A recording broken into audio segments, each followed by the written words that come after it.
आज हम आप लोगों को अर्थशास्त्र में एक गांव की कहानी के बारे में बताने जा रहे हैं, जिनकी आर्थिक गतिविधियां किस प्रकार से चलाई जा रही है, उसका आप लोग इस पाठ के माध्यम से जान सकते हैं। ये रायगढ़ गांव के लगभग 3 किलोमीटर दूरी पर स्थित प्रकृति की गोद में लिखे एक शांता वतन पालमपुर नाम का एक गांव स्थित है। यहाँ की मुख्य सड़क से रायगढ़ से और निकटतम कस्बे शाहपुर से जोड़ती है।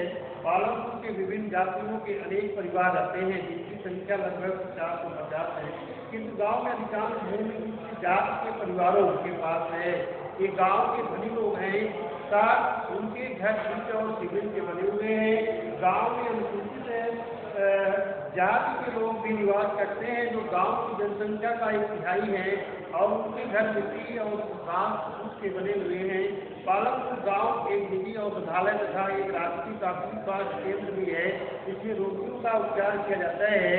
गांव के सभी घरों में बिजली की पूर्ति होती है। इसके अतिरिक्त बिजली की पूर्ति नलकूप चलाने और छोटे व्यवसायों में भी होती है। देखिए, एक गाँव की कहानी है, और गांव की कहानी के बारे में दिया हुआ है कि वहाँ पे विभिन्न जाति के लोग रहते हैं। जैसे आज भी हमारे यहाँ पे हमारे गांव में विभिन्न जाति के लोग रहते हैं, तो उसमें दिया है कि गांव की अधिकांश जनसंख्या जो जमीन है, भूमि है, वह ऊंची जाति के लोगों की है, और वहाँ पे अनुसूचित जाति के लोग भी रहते हैं, जिनका प्रतिशत गाँव की जनसंख्या का 1/3 भाग जो है वह अनुसूचित जाति के लोगों का है। तो उनके जो मकान है वे कच्चे हैं या घास फूस के बने हुए मकान हैं, और जो बड़े लोग हैं उनके मकान पक्के हैं, जो सीमेंट से बने हुए हैं। तो वहाँ पे एक राष्ट्रीय औषधालय है, और जिसमें लोगों के उपचार होते हैं, और वहाँ पे बिजली की व्यवस्था है, जो प्रत्येक घरों में सप्लाई की जाती है। बिजली का उपयोग वो लोग जो है वह सिंचाई में और घरेलू उपयोग में और छोटे मोटे उद्योगों में करते हैं। पालमपुर के नागरिक यातायात के साधनों के रूप में तांगा रिक्शा, जीप, परंपरागत बैलगाड़ी, ट्रक, ट्रैक्टर इत्यादि का प्रयोग करते हैं। इस कार्यों में भैंसा, बग्घी, बैलगाड़ी इत्यादि का प्रयोग किया जाता है। इसके अतिरिक्त पालमपुर के लोग शहरों के थोक बाजारों में कई प्रकार की वस्तुएं खरीदते हैं और उन्हें गांव में लेकर बेचते हैं। गांव में मात्र छोटे छोटे जनरल स्टोर है, यहाँ पर आवश्यक वस्तुएं मिलती हैं। पालमपुर गांव में एक हाई स्कूल तथा 2 प्राथमिक विद्यालय है, जहाँ गांव के बच्चे शिक्षा प्राप्त करते हैं। टेलीफोन सेवा पालमपुर गांव के संचार का मुख्य साधन है। उसी विवरण में स्पष्ट होता है कि पालमपुर में सड़कों, परिवहन के साधनों, बिजली, सिंचाई, विद्यालयों, स्वास्थ्य केंद्रों, संचार या पर्याप्त विकसित तंत्र है। इसकी आसपास के गांव में उपलब्ध सुविधाओं से ये देखिए, उसमें उत्पादन का संगठन क्या है। अब इसमें दिया है कि जो व्यवस्था होनी चाहिए बिजली की, स्कूल की, बाजार की, सभी सुविधाएं यहाँ पे उपलब्ध हैं। पालमपुर की कहानी गांव से होने वाली विभिन्न प्रकार के उत्पादन संबंधित गतिविधियों का ज्ञान कराएगी। भारत के गांव में कृषि कार्य का प्रमुख गतिविधि ऐसे सभी आर्थिक क्रियाएं जिनसे हम कम भूमि की आवश्यकता होती है उन्हें गैर कृषि क्रियाएं करते हैं, जैसे डेयरी, लघु विनिर्माण उद्योग, परिवहन, दुकानदारी आदि इनके कुछ उदाहरण है। इससे कुछ समान शब्द निम्नलिखित है। माने गैर कृषि क्रियाएं माने कुछ ऐसी हमारे कार्य होते हैं जिसके लिए जमीन कम चाहिए। माने खेती एक ऐसी क्रिया है जिसमें व्यापक बड़े पैमाने पे खेतों का होना जरूरी है, भूमि का होना जरूरी है, लेकिन कुछ उससे संबंधित जो कार्य हैं उसके लिए सीमित भूमि पर भी हम कार्य कर सकते हैं। जैसे डेयरी है, लघु छोटे उद्योग है, परिवहन है और दुकान है। तो उत्पादन का संगठन जो है भूमि फूड जो है उत्पादन का एक महत्वपूर्ण संसाधन होते हैं।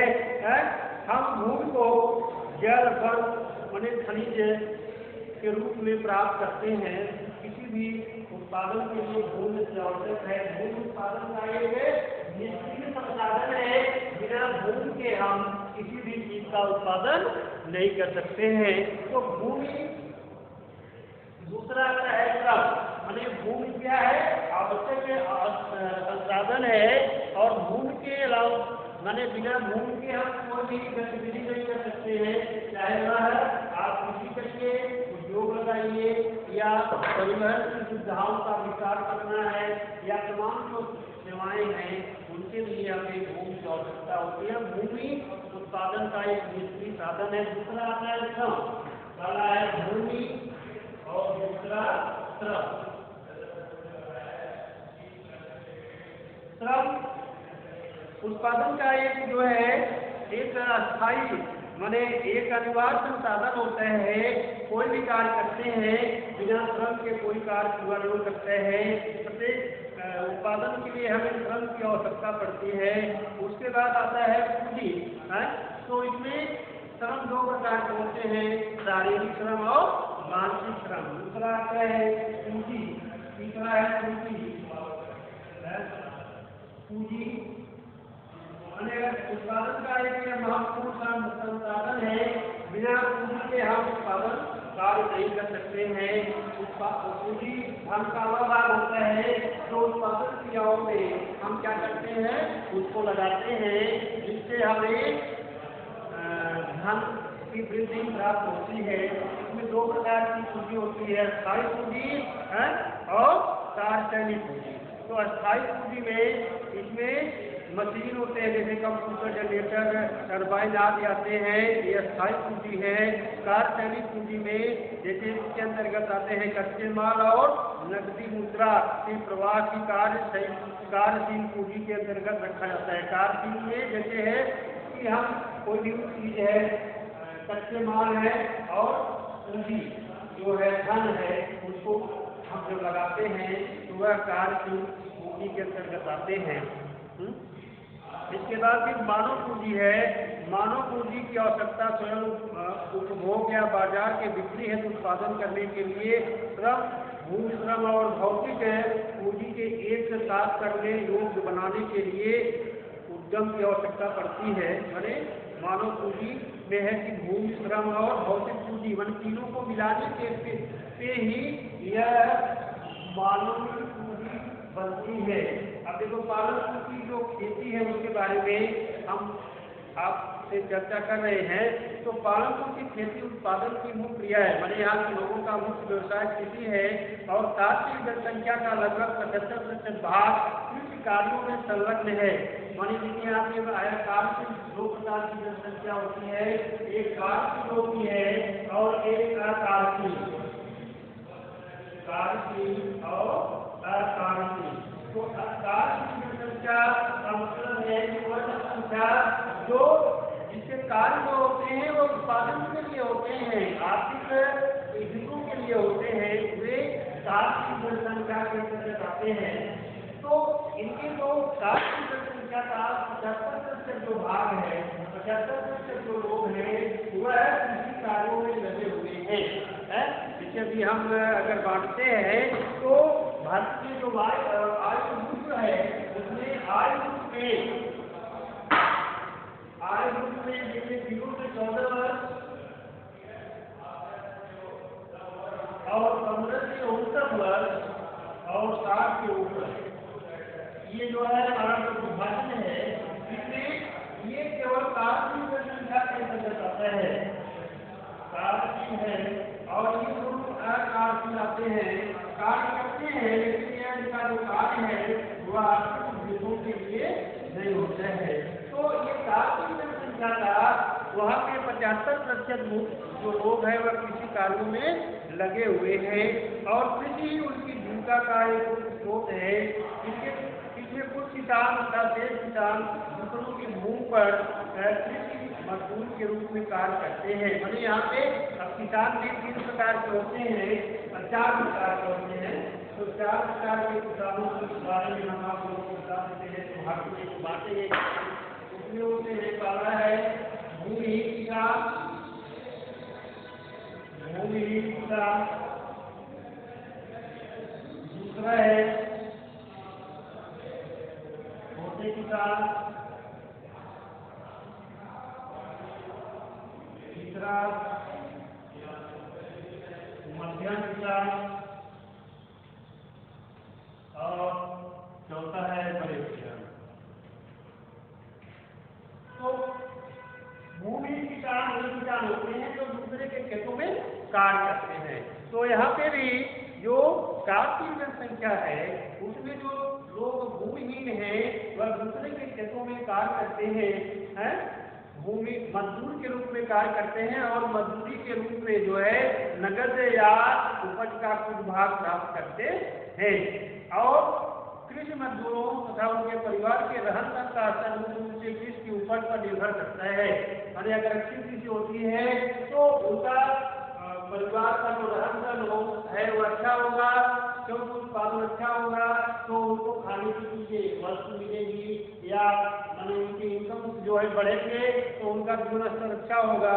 अगर नहीं होगा तो जीवन स्तर में जो है वह गिरावट आती है। तो इसके अंदर की भूमि मापने के लिए मापन इकाई हेक्टेयर का प्रयोग होता है, लेकिन गांव में भूमि की माप बीघा, गुंठा और क्षेत्रीय इकाइयों में भी की जाती है।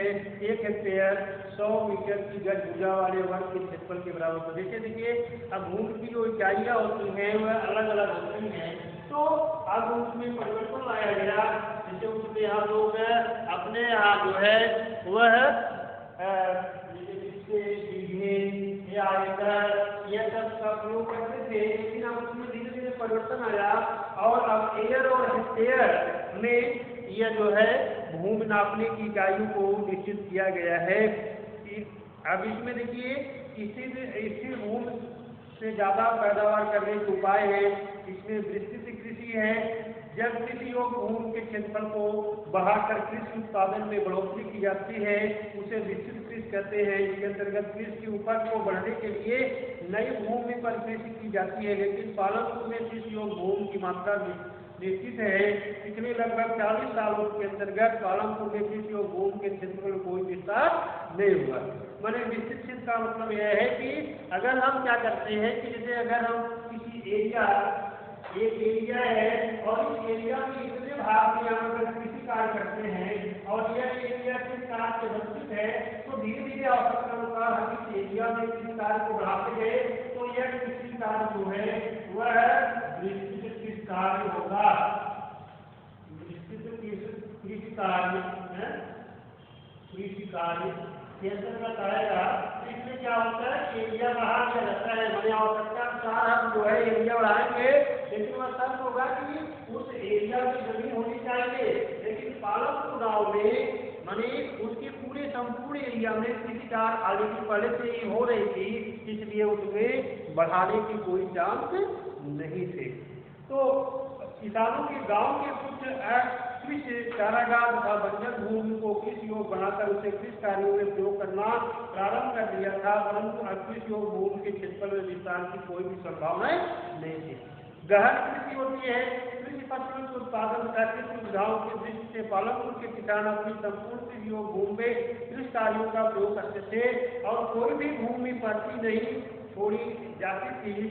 अब इस तरह से जो कृषि कार्य होती थी उसको गहन कृषि कहते हैं। माने गहन माने हमेशा उसको अपनी उपलब्धता भूमि की कृषि उत्पादन को बढ़ाने के अगर प्रयास किए गए इसको कहते हैं गहन कृषि। माने जितना भी है उसमें खेती बराबर निरंतर खेती करना ही गहन कृषि के अंतर्गत आते हैं। इसे एक होता है भूमि कृषि या स्थानांतरित कृषि। उसमें यह होता है कि उसमें जमीन को जो है वह क्या करते हैं कि जंगलों को काटकर मूंग के टुकड़े बनाते हैं और वहाँ पे खेती करते हैं और जब उसकी उत्पादन शक्ति कम हो जाती है तो वे दूसरे क्षेत्रों में चले जाते हैं, उस क्षेत्र को छोड़ देते हैं। तो इसको कहते हैं भूमि कृषि या स्थानांतरित कृषि। हम अब इस पाठ के अगले भाग को हम अगले वीडियो में आप लोगों को बताएंगे।